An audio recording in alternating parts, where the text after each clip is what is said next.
Bendito Dios, Padre nuestro, maravilloso Dios, Dios de nuestra salvación, esa salvación tan grande que nos has dado, Señor. Yo quiero pedirte en esta mañana, Señor, junto con todos mis hermanos, que tú nos hables, oh Dios. Tú conoces cada corazón que está presente aquí, Señor, cada joven, Señor, con sus necesidades en la circunstancia en que está en el caminar contigo, Señor, o tal vez no está caminando contigo y no te conoce todavía como Salvador. Pero tú nos has amado y a cada uno le has amado con amor eterno y le amas de manera incontenible, Señor, incondicional, sin ninguna restricción, Señor. Tú has dado a tu Hijo Jesucristo como prueba de ese gran amor que tienes por cada uno de nosotros. Y pedimos que nosotros podamos entender en esta mañana tus propósitos para nuestra vida y el camino, Señor, la manera como tú quieres obrar en nosotros, Señor. En el nombre de Jesús te lo pedimos, Padre. Amén. Gracias, Señor. Siéntense, por favor. Bueno, el día de ayer vimos un principio, una verdad, y le llamamos la sustitución, el principio de la substitución. Es decir, Dios puso a Jesucristo en nuestro lugar y lo que era nuestros pecados, Él los llevó y la justicia de Él la puso en nosotros y nos ha declarado justos. Dijimos que esto era una verdad que fue establecida ahí en toda la Escritura, pero de manera muy sistemática y de manera con un argumento muy consecutivo, muy lógico y que termina en conclusiones terminantes o definitivas. Dios establece primero la culpa de todos nosotros, pero que todos somos candidatos a la gracia de Dios como única manera de ser declarados justos, de alcanzar justicia, porque por nosotros mismos no podíamos hacerlo, ¿verdad? Pero Dios en Cristo lo hizo por nosotros primeramente en prepararlo a Él como una ofrenda perfecta, como un hombre santo, sin mancha, y que murió como un pecador para que nosotros vivamos como hijos de Dios. Y dijimos que de esto se desprendía una seguridad, ¿verdad? O sea, Dios hizo una obra completa en Cristo, la consumó. Así dijo Jesús cuando murió en la cruz: consumado es. Y esa obra de la salvación, de llevar el pecado, de que el pecado fue juzgado en Él, en nuestro sustituto, es completa y perfecta, y eso nos da seguridad eterna. Hemos pasado de muerte a vida. Trae muchas cosas que no se pueden tratar con detalle, pero que, por ejemplo, es el perdón de los pecados, de todos nuestros pecados, quitando la condenación que merece el pecado. Yo sé que la Biblia enseña también otro aspecto del pecado del Hijo de Dios, del pecado del cristiano, que tiene que ser juzgado o bien por el propio creyente, por el propio Hijo de Dios, confesándolo, y entonces es limpiado su corazón, su conciencia, o bien cuando nosotros no nos juzgamos a nosotros mismos, como cada vez que participamos de la mesa del Señor, de la comunión, se repite, ¿verdad? Como una cosa que debemos aprender. Nos juzgamos, nos examinamos a nosotros mismos para que no seamos condenados con el mundo, pero si no nos examinamos a nosotros mismos, entonces Dios entra en juicio con nosotros, no un juicio de condenación, es un castigo de padre a hijo para corrección. Esto es tan serio y se debe tomar tan en cuenta que Dios es como en ese aspecto, ¿verdad? Solamente en ese aspecto, es como se decía antes de los amos, ¿verdad?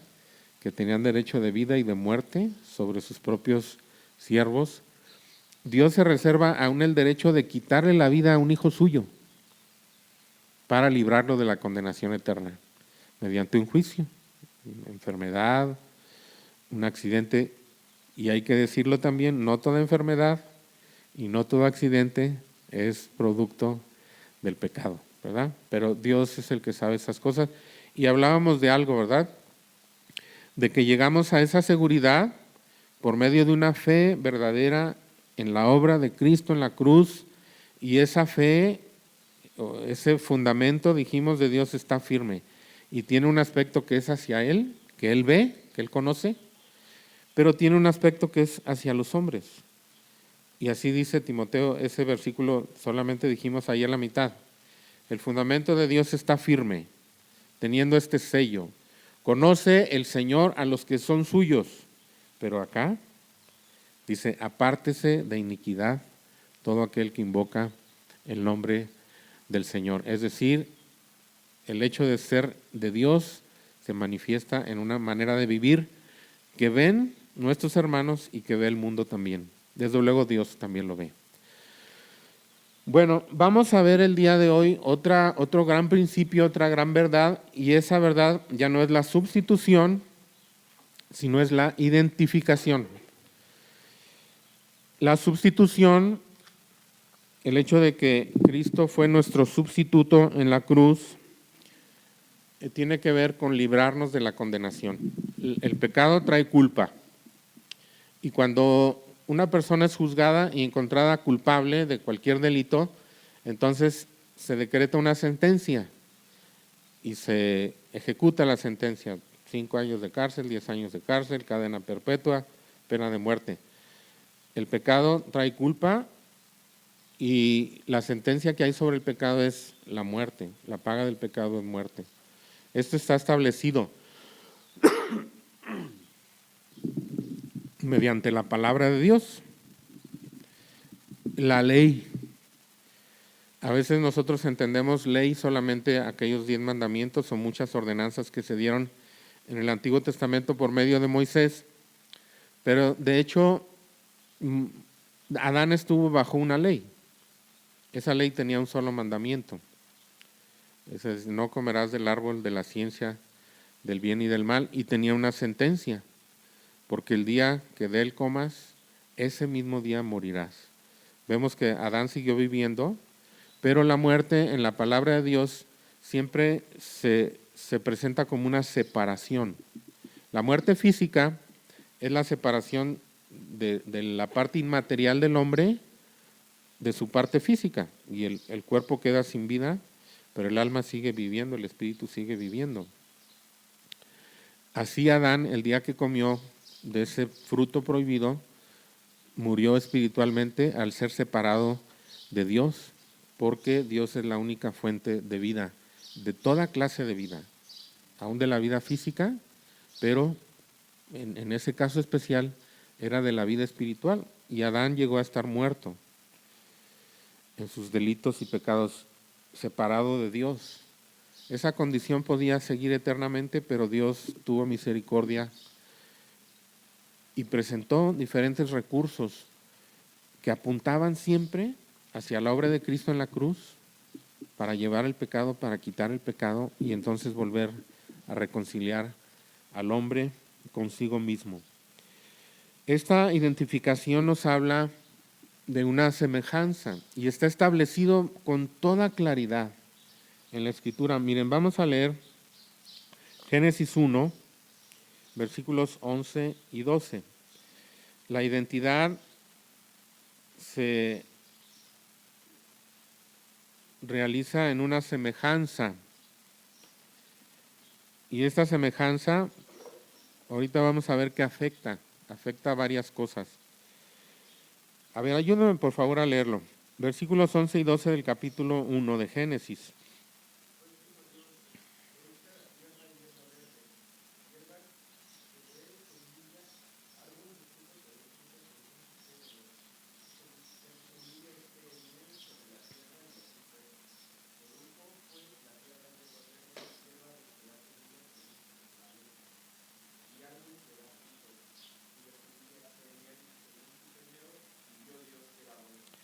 Sí, aquí está ese principio.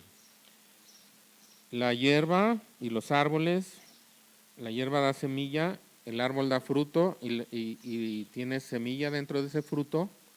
Y aquí está un principio que es la reproducción, que las cosas vivientes se reproducen en su descendencia según su género, según su especie, según su naturaleza. ¿Sí? Se transmite. La misma naturaleza de cualquier árbol se transmite a lo que se produce como fruto. Aquí tenemos esta palabra fruto y producir, y según un género, según una especie, según una semejanza. ¿Sí? Esto en el hombre está ahí mismo en el capítulo 1, versículos 26 y 27. Si me ayudan, por favor.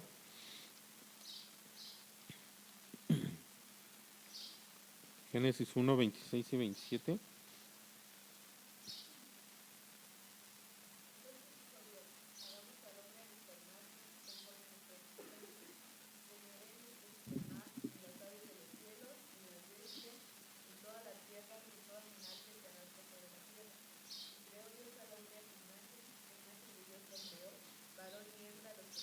Ajá. Hagamos al hombre a nuestra imagen conforme a nuestra semejanza. Algunos dicen que esa imagen es el contorno exterior, digamos, o general, y la semejanza es la reproducción detallada de las características, ¿verdad? El hombre es semejante a Dios, no en lo físico porque Dios es espíritu, pero tiene características morales y de personalidad semejantes a Dios, o tenía originalmente una personalidad, un intelecto, emociones, voluntad. Ahí está esa semejanza con Dios. Ahora, vamos a ver Romanos capítulo 5, y de hecho ese es el principio de nuestro estudio, digamos, de hoy. Ay, perdón, sí, versículo 12, no les había dicho, ¿verdad? Versículo 12.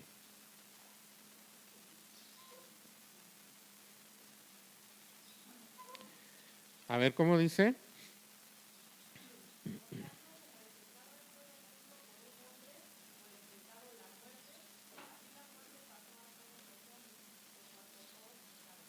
Ajá. Hay algo muy importante aquí. Es un cambio fundamental en el estado del hombre, Adán. Entró el pecado por un hombre y por el pecado de la muerte, esa separación de Dios. Entonces, ya no somos como éramos originalmente. Ya no tenemos esa semejanza de Dios tal y como estaba. Esa semejanza se ha desdibujado, se ha borrado, se ha desvanecido, se ha rebajado, se ha corrompido. Muchísimas palabras se podrían usar. Pero fíjense cómo ese principio de la identificación, de la semejanza, de la reproducción y de la herencia, son todas palabras relacionadas, se mantiene. Vamos a ver otra vez Génesis capítulo 5, versículo 1 y 3. Si me ayudan.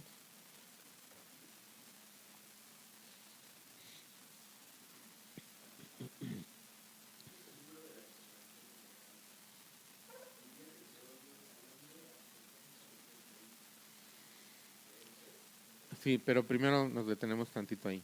Entonces, el día que Dios creó al hombre lo hizo a su semejanza. Ahí estaba,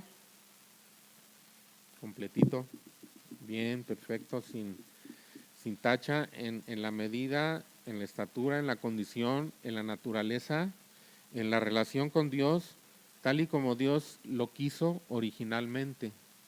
Pero en esos capítulos anteriores, entre el 1 y 5, pasó toda la caída, ¿verdad?, del pecado del hombre, la muerte espiritual del hombre, entró la muerte, ¿verdad?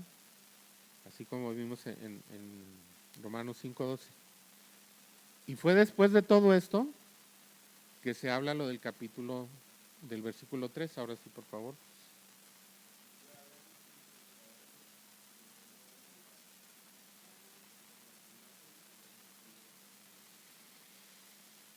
Aquí está el principio.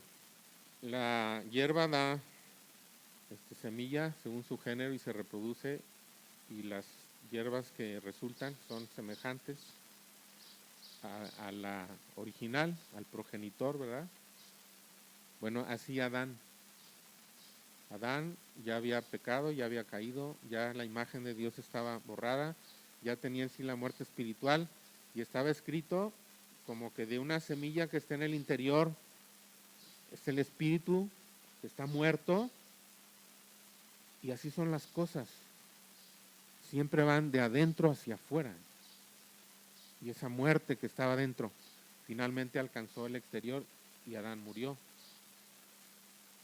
Y vemos el último capítulo de Génesis, José en un féretro en Egipto. Todos los que habían estado desde el primer hombre hasta hoy, todos tenemos ese destino de la muerte física. Y todos estamos espiritualmente muertos cuando no conocemos a Dios. Y en esta vida tenemos la oportunidad de alcanzar la vida eterna por la fe en Jesucristo. Pero entonces el hijo que Adán tuvo, que fue Set, ¿cómo estaba? ¿Cómo era? Era a la semejanza de Adán. Pero esa semejanza no era el estado original, sino un estado caído, ¿verdad? Y entonces, ¿qué se propagó hacia la descendencia? La semejanza, la identificación, la herencia, ¿verdad? Se transmitieron las características. Entonces vamos a ir entonces a Romanos.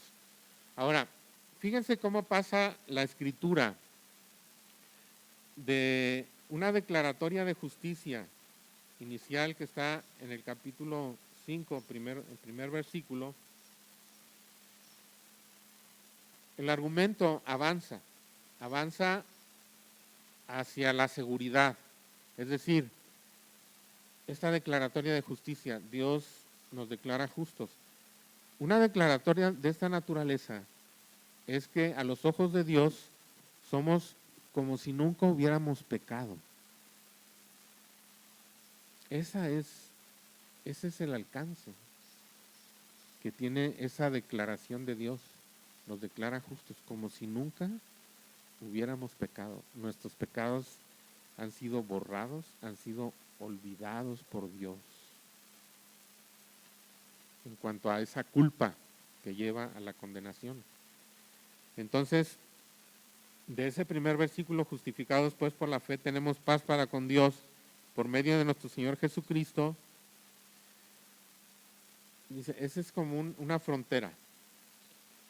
Se está de este lado en un territorio y se da ese paso y se entra a otro territorio diferente. Y vamos a ver esas diferencias que tiene. Por quien también, dice el versículo 2, tenemos entrada por la fe a esta gracia en la cual estamos firmes y nos gloriamos en la esperanza de la gloria de Dios. O nos regocijamos, quiere decir ahí la palabra. Muchas veces la usamos y no entendemos muy bien el significado. Quiere decir nos regocijamos. Lo vemos y como cuando alguien ha llegado a obtener algo y se jacta, es su tesoro, es lo primero que quisiera enseñarle a sus amigos. Tengo esto, mira, me acabo de comprar una moto, mira la moto, todo el color y cómo suena. Bueno, nos regocijamos en la esperanza de la gloria de Dios. Hemos entrado en un territorio diferente, que tiene un final. Y ese final es una esperanza, es lo que se espera. En la meta, eso quiere decir la esperanza, en la meta hay algo que nos está esperando y eso es la gloria de Dios. Es decir, hay un principio, pasar esa frontera, y luego hay un territorio. Ese territorio se llama la gracia de Dios. Y dice, en la cual estamos firmes. La palabra que se usa ahí para firmes es puesto firmemente y permanentemente. Siempre que la Biblia dice que estamos, esa es la palabra que se usa. Estamos puestos de manera firme y permanente, en cierta condición, en cierto estado, en cierta relación con Dios. Cuando la Biblia usa, por ejemplo, en relación al mundo, esto está en 1 Juan 5:19, si quieren no lo busquen, pero dice, y sabemos que nosotros somos de Dios, y el mundo entero está bajo el maligno. Pero fíjense que la palabra ahí está, no es la misma que se usa aquí para la gracia de Dios. Esa palabra en realidad quiere decir yace, o sea, está ahí tirado. Por eso Efesios capítulo 2, versículos 1 y 2, si quieren anotarlo y después lo leen, dice que nosotros estábamos muertos en nuestros delitos y pecados y éramos arrastrados por la corriente. Un hermano lo ilustra como diciendo, los pescados que ya se murieron, los peces que ya se murieron, flotan sobre la corriente y son arrastrados, ¿verdad? No es la misma palabra. El mundo entero yace bajo el maligno, bajo Satanás. Pero nosotros estamos en la gracia de Dios. Estamos ahí firmes. Aquí dice así, estamos firmes. Y luego dice muchas cosas para un desarrollo de esto, ¿verdad? Un proceso que incluye sufrimiento, tribulación, pero resultados positivos que Dios saca de lo malo que viene en nuestra vida, porque estamos en este mundo. Y después avanza hacia una comparación del amor de Dios hacia nosotros. Versículo 6. Cuando aún éramos débiles. Y vamos a empezar a tener en mente, a partir de este momento, de este versículo, una palabra, que es poder. Poder que se tiene o que no se tiene, o bajo el cual está uno. Y vamos a encontrar muchas palabras relacionadas con esto. Poder, dominio, reinar, bajo, estar bajo el dominio de algo, sometido, servir, porque se sirve a aquel bajo quien está uno, aquel que es nuestro Señor, nuestro dominador, nuestro amo, ¿verdad? Ya sea al pecado o a la justicia. Entonces, cuando aún éramos débiles, esto quiere decir cuando estábamos bajo el poder del pecado y no podíamos hacer otra cosa más que pecar. No podíamos resistir ese poder, porque ese poder era nuestro amo. Éramos esclavos del pecado. Pero cuando aún éramos débiles, Cristo murió por los impíos, dice aquí. Y todo esto está yendo hacia ese amor de Dios que es seguro y el que nos da seguridad, porque es un amor inmutable, no cambia. Y fíjense, no es para que lo podamos ver ahorita, pero si ustedes de veras se interesan más y mejor en el estudio de la palabra, van a ver cómo estos temas aquí como que van corriendo, se van desarrollando. Esto termina, el amor de Dios termina al final del capítulo 8 diciendo, ¿quién nos separará del amor de Dios que es en Cristo Jesús? Tribulación o angustia, estoy seguro que nada, ¿verdad? Pero aquí se empieza a establecer ese amor. ¿Qué tanto Dios nos ama? Podríamos decirlo tal vez de una manera, Dios está de nuestra parte.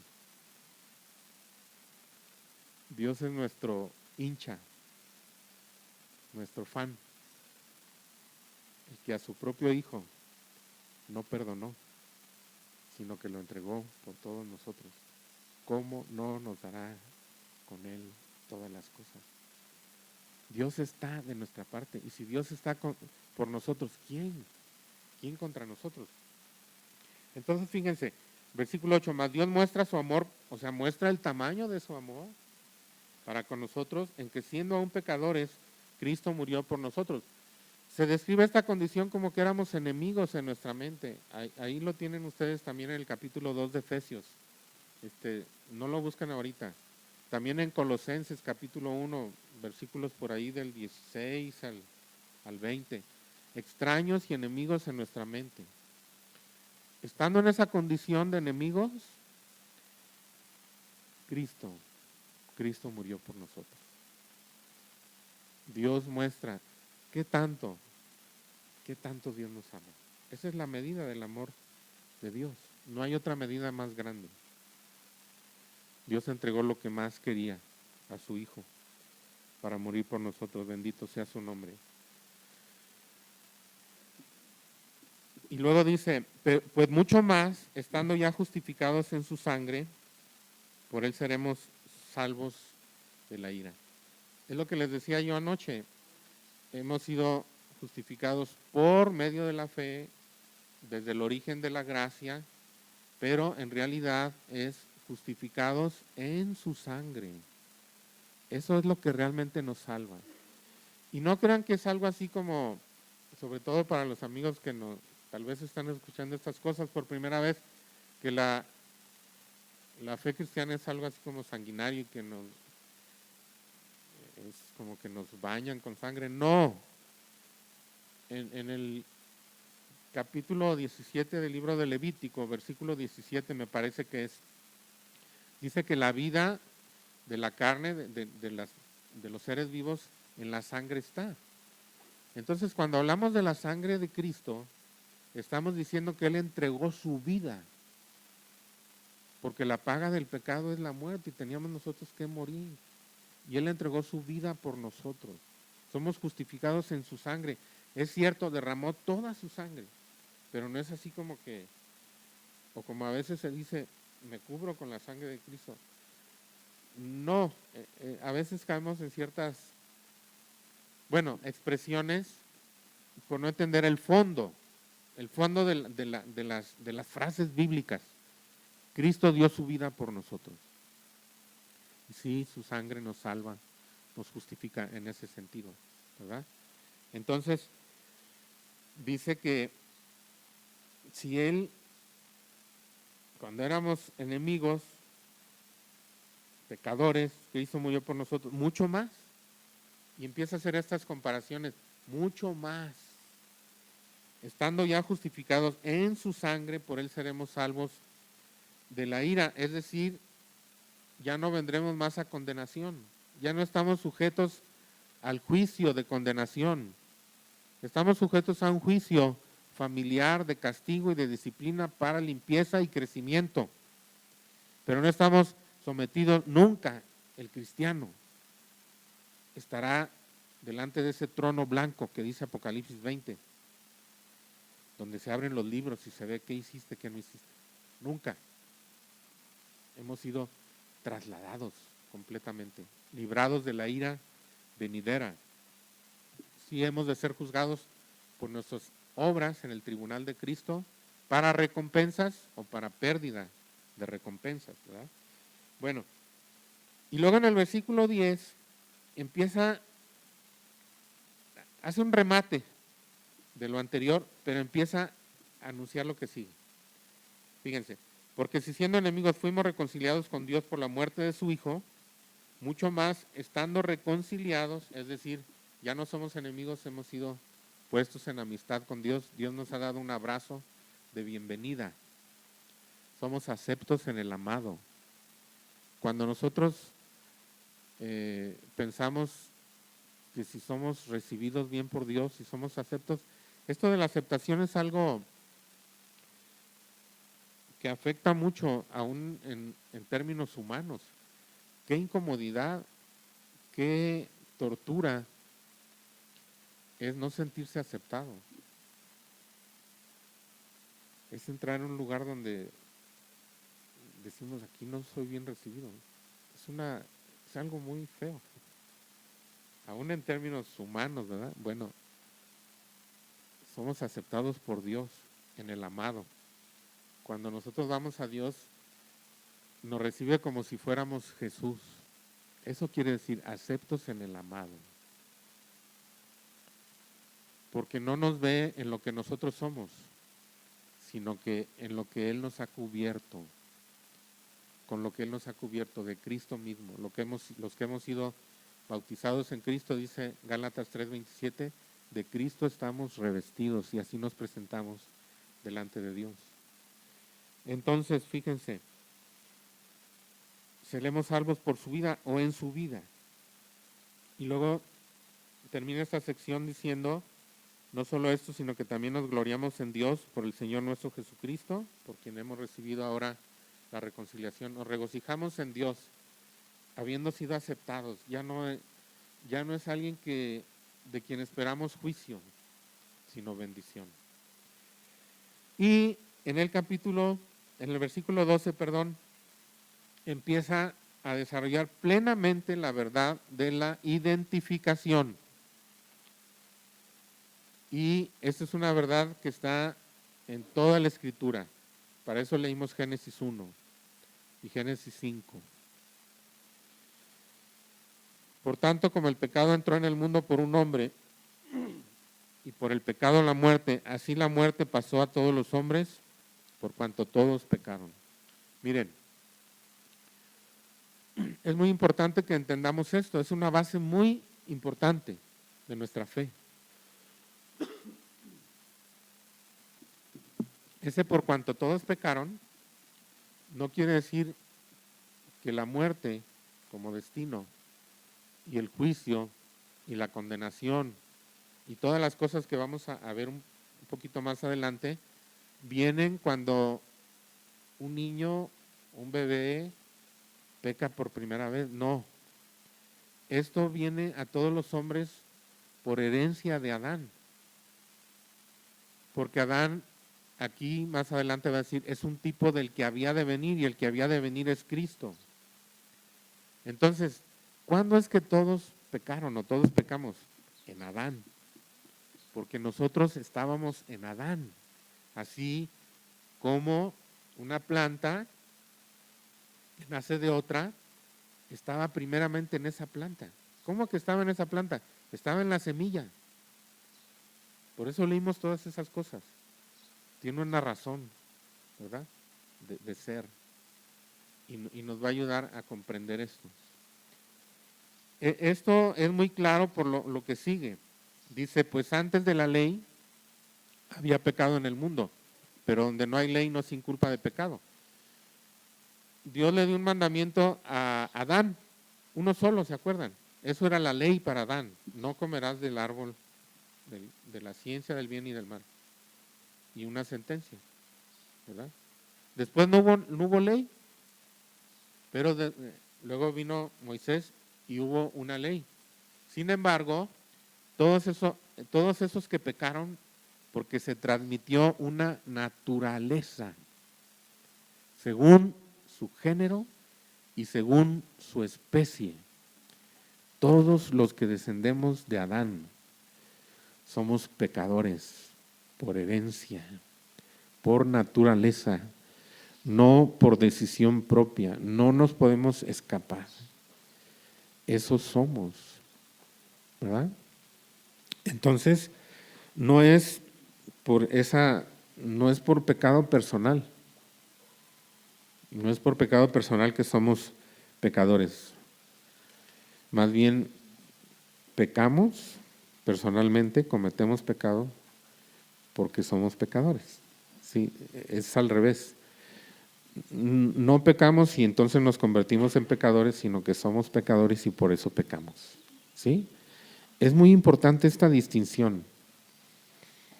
Las cosas que nosotros hacemos mal contra la voluntad de Dios, contra la justicia de Dios, contra la ley de Dios, se llaman pecados, transgresiones. pero hay algo que la Biblia llama en singular pecado, y es esa naturaleza de la cual surgen los pecados.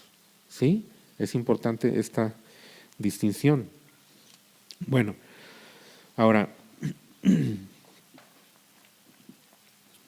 dice que Adán es un tipo de Cristo, en el versículo 14. A pesar de que no había esa culpa que viene de una transgresión, de romper un mandamiento específico, no obstante reinó la muerte, porque estaba esa naturaleza pecaminosa ya, ¿verdad? Así dice, no obstante reinó la muerte desde Adán hasta Moisés, aún en los que no pecaron a la manera de la transgresión de Adán, el cual es figura del que había de venir. La palabra que se usa aquí es tipo. Es decir, Adán tenía algunas cosas en sí mismo que eran una representación de lo que Jesús es en sí mismo. Ese que había de venir es Jesús. En 1 Corintios capítulo 15, tampoco lo busquen, se habla ahí de un primer hombre y de un segundo hombre. El primer hombre es de la tierra y se le llama un alma viviente. El segundo hombre, que es Jesucristo, es del cielo y es un espíritu vivificante. El primer hombre recibió vida, el segundo hombre da vida. Y después se dice que Jesús es el postrer Adán, el último, no el segundo Adán, el último. Porque después de la obra de Cristo ya todo está resuelto, ya no hay nada más que hacer. El problema del pecado se resolvió. Ya no esperamos un tercer Adán. Jesús no es un segundo Adán, porque no habrá un tercer Adán. Jesús es el postrero, el último Adán, ¿verdad? Entonces, hay una semejanza entre Adán y Cristo. ¿Cuál es la semejanza de ellos? ¿En qué era Adán figura de Cristo?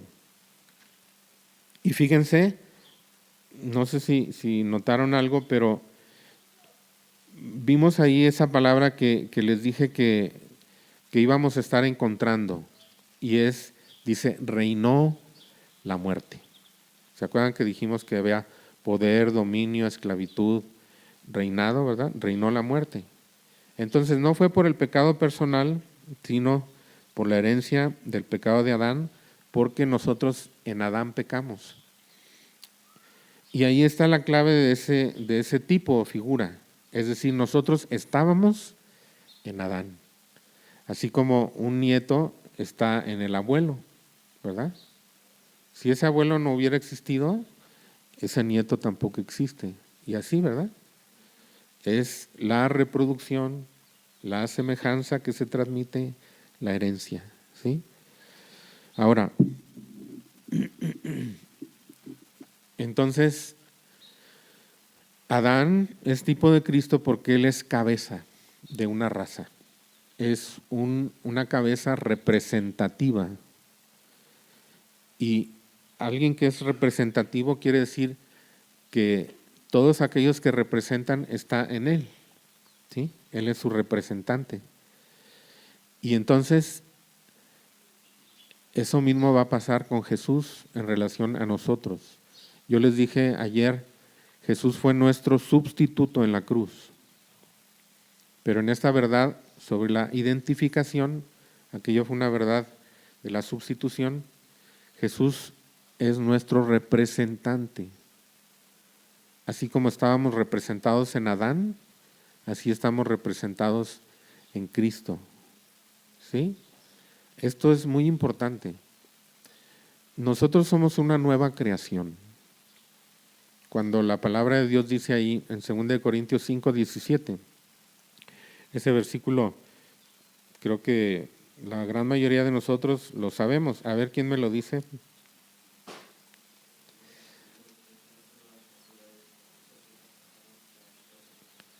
De manera que si alguno está en Cristo, nueva criatura es. Pero fíjense que la palabra más exacta para traducir ahí, el original no es criatura, es creación. Y eso está claro por lo que sigue. Todas las cosas viejas pasaron. No solamente él o ella que está en Cristo, sino todo. Somos una nueva creación.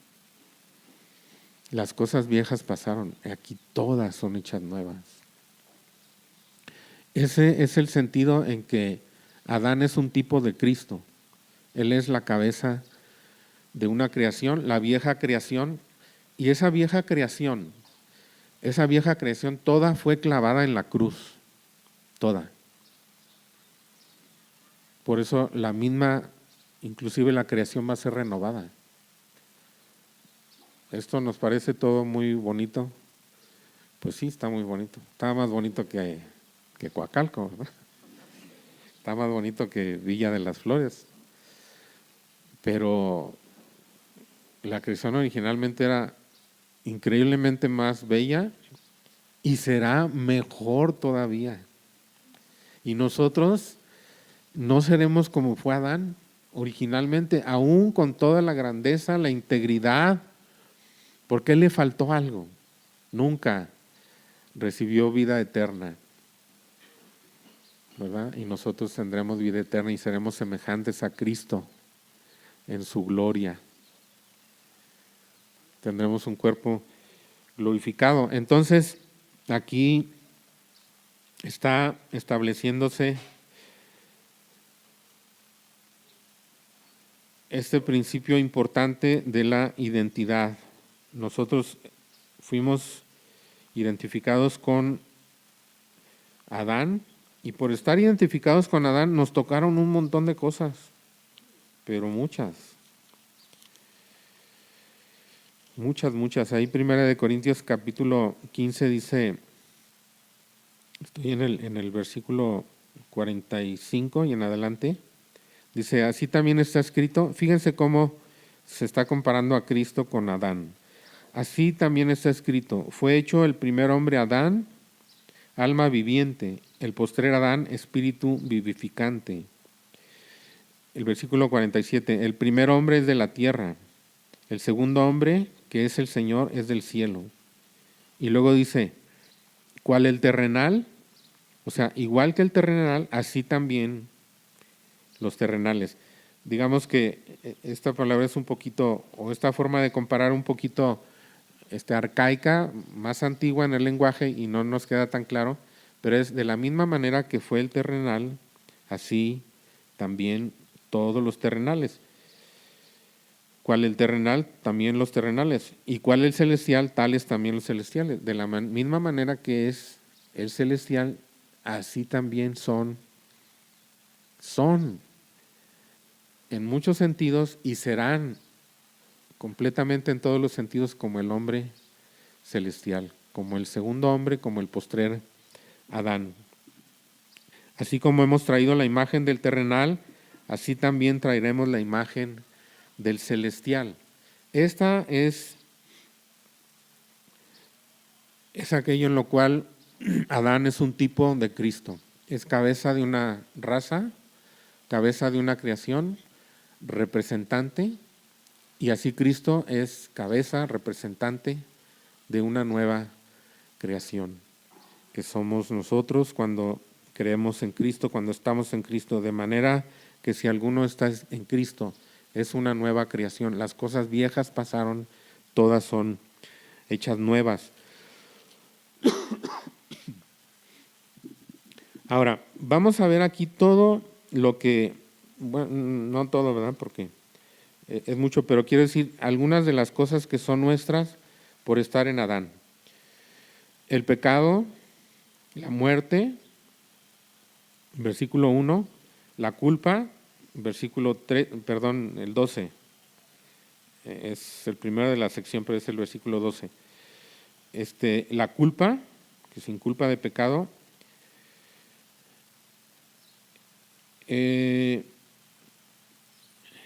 La condenación, versículo 16. Y así, ¿verdad? Podemos ir viendo. Pero, ¿qué es lo importante de todas estas cosas? Todas estas cosas son negativas, ¿verdad? Pecado, muerte, condenación, juicio, son negativas en grado extremo. O sea, en el peor de los grados que puede haber. ¿Qué puede haber más que vivir eternamente separado de Dios? Que la condenación, que el infierno. No puede haber cosa peor que eso. Bueno, todo eso era nuestro legítimamente, por derecho propio, por ser descendientes de Adán. Y entonces podemos nosotros decir, en Adán o en Cristo, en Adán todos mueren, en Cristo. Y tenemos esa palabra, o esta pequeñísima partícula, ¿verdad?, del lenguaje, en Cristo, identificados con Cristo. Estamos en Cristo. Donde yo estoy, quiero que ellos también estén. Todo en Cristo. Todo lo que fue de Adán fue nuestro y es de todos los hombres. Inescapablemente, ineludiblemente. No se puede librar de ninguna de esas cosas. ¿Sí? Y todo eso, ¿cómo está expresado? Dice, reinó. Es decir, fue algo universal y reinó. Es un dominio.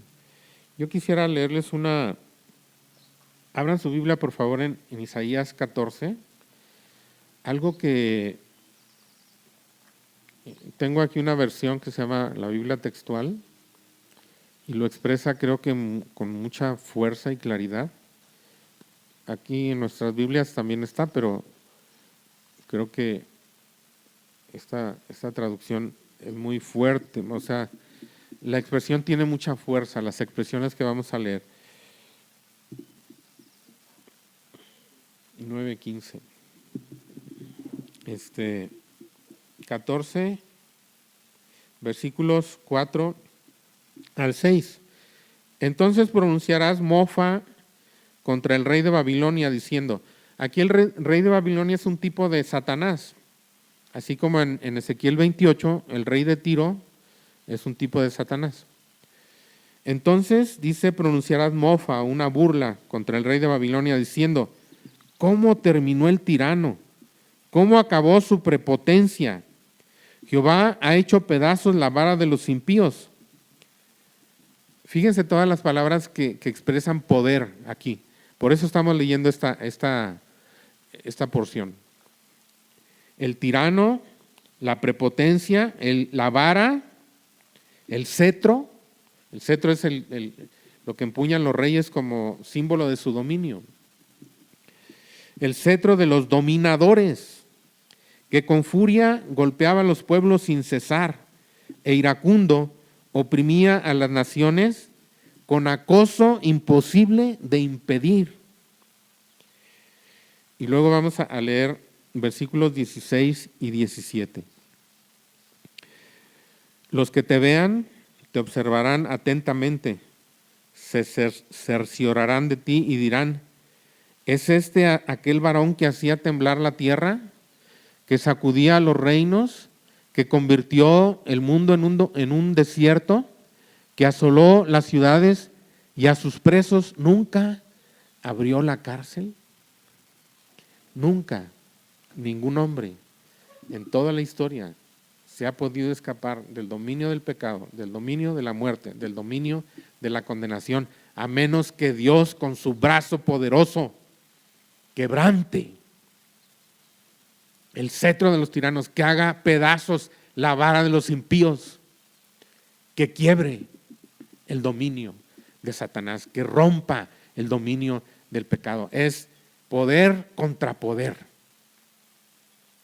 Eso es lo que está hablando Romanos capítulo 5, esta parte que estamos leyendo.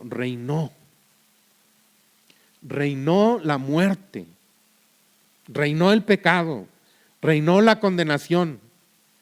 ¿Y qué quiere decir que reinó? Que dominaba completamente y que dominaba a todos. Pero fíjense cómo termina esta sección. ¿Cómo fue que todo esto vino? a nosotros, dice así en el versículo 18, 5, Romanos 5, regresamos, 18 y 19. Ayúdenme a leerlo, por favor.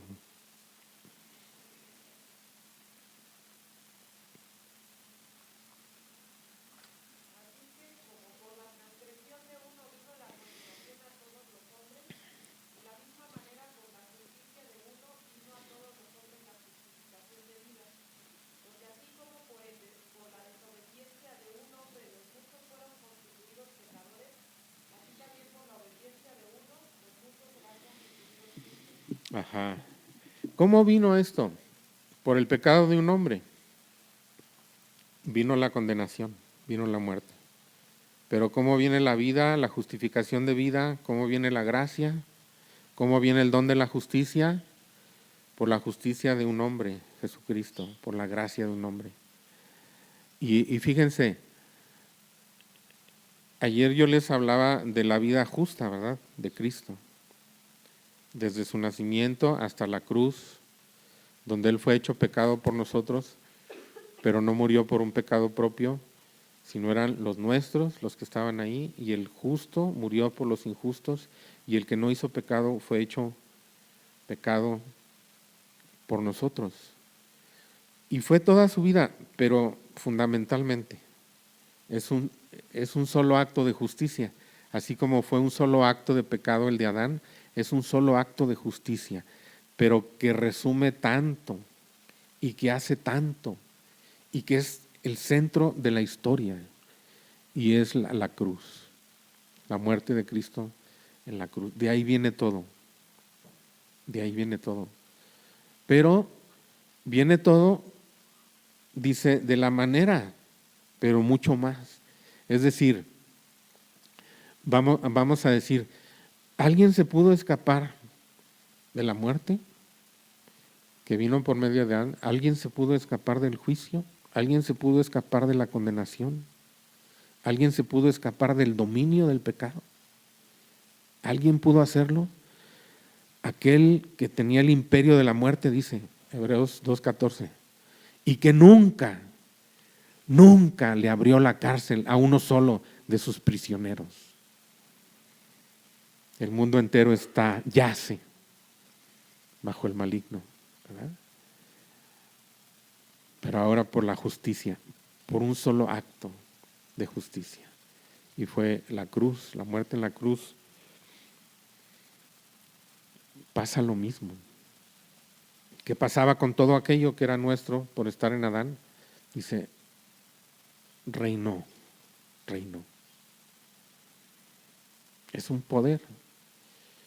Por eso vamos a ver cómo en el capítulo 6 empieza a hablar mucho de la servidumbre, de la obediencia, de someterse, de estar bajo.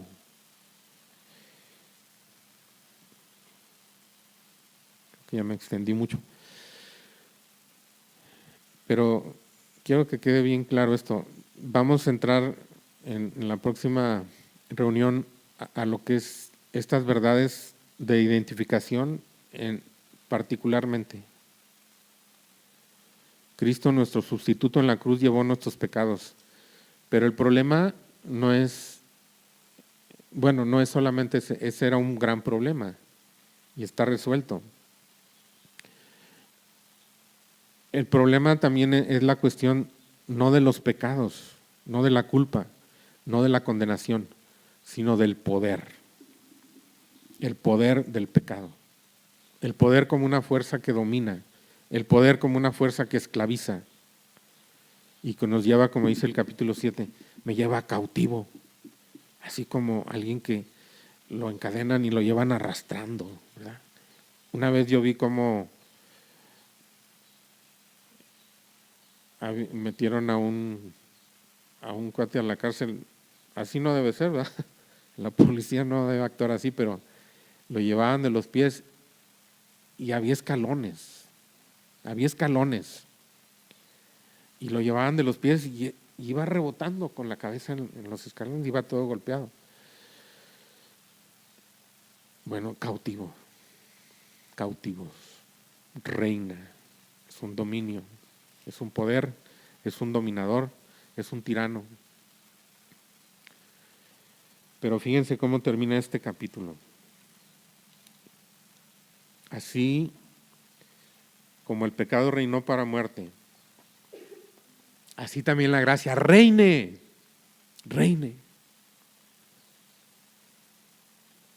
Dijimos, entramos y fuimos justificados, y por esa misma fe en ese mismo Cristo tenemos entrada por la fe de esta gracia en la cual estamos firmes.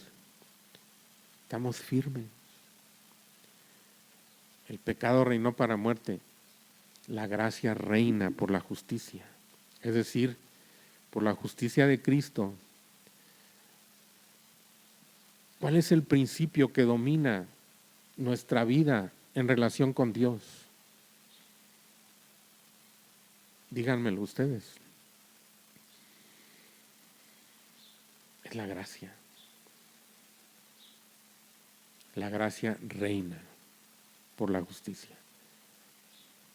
Entonces, ¿qué es pasar de estar en Adán a pasar a estar en Cristo? Es un traslado de dominio.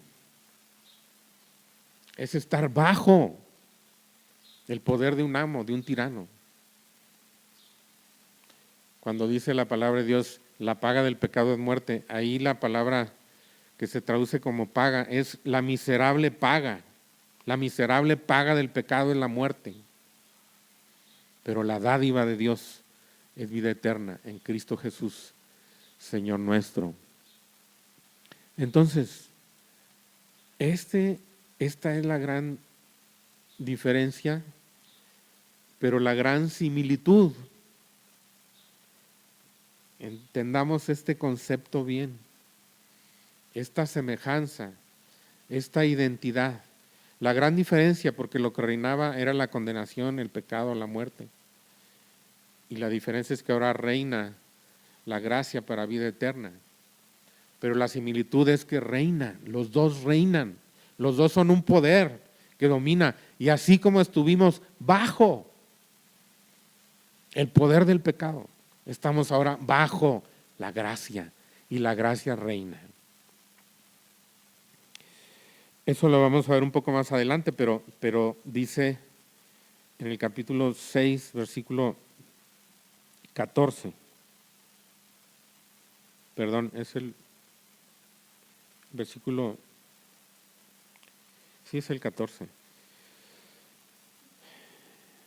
Porque el pecado no se enseñoreará. El pecado fue nuestro Señor. El pecado fue nuestro amo. El pecado fue nuestro tirano. Porque el pecado no se enseñoreará. No tomará señorío. No te dominará. Porque no estamos bajo la ley. Estamos bajo la gracia. La gracia reina. Y estamos en Cristo cuando antes estábamos en Adán y estábamos plantados firmemente en Adán con todas las consecuencias que trae esto, y ahora estamos plantados firmemente en Cristo bajo el reino de la gracia. Lo que domina, el principio que domina la relación de Dios con nosotros es la gracia. Es decir, Dios es nuestro fan. Lo digo con cierta, ¿cómo se diría? No es exactamente así, ¿verdad? Los sudamericanos dicen un hincha, ¿verdad? Alguien que está completamente a favor de un equipo. Bueno, Dios está completamente a nuestro favor. Eso es algo que nosotros tenemos que entender y agradecer a Dios. ¿No le dan gracias a Dios por ello? Estábamos en Adán, pero estamos en Cristo. Estábamos bajo un dominio, bajo un poder, en un reino, y ahora estamos bajo un poder, bajo un dominio, en un reino, en el reino de la gracia, en el reino de la justicia, en el reino de la vida eterna, y es más fuerte. Este reino es más fuerte, porque Él quebrantó Jesús quebrantó el poder del enemigo. Jesús venció el pecado. Jesús venció la muerte. Es más fuerte. Por eso dice, mucho más ahora, mucho más. Gracias a Dios. Pónganse de pie, muchachos.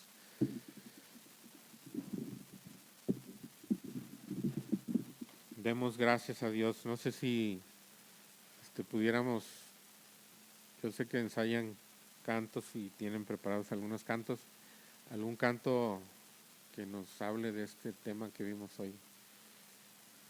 La victoria, ¿verdad?, de Dios en nuestra vida. Hemos sido trasladados, ¿verdad?, a otro reino, gracias a Dios. Vamos a dar gracias. No sé si alguien quiere guiarnos en oración, dándole gracias a Dios, dándole alabanza a Dios, dándole la gloria a Dios, porque esta salvación es muy grande. Esta salvación es un cambio completo, no es algo que nos ha pintado por fuera, es una transformación completa.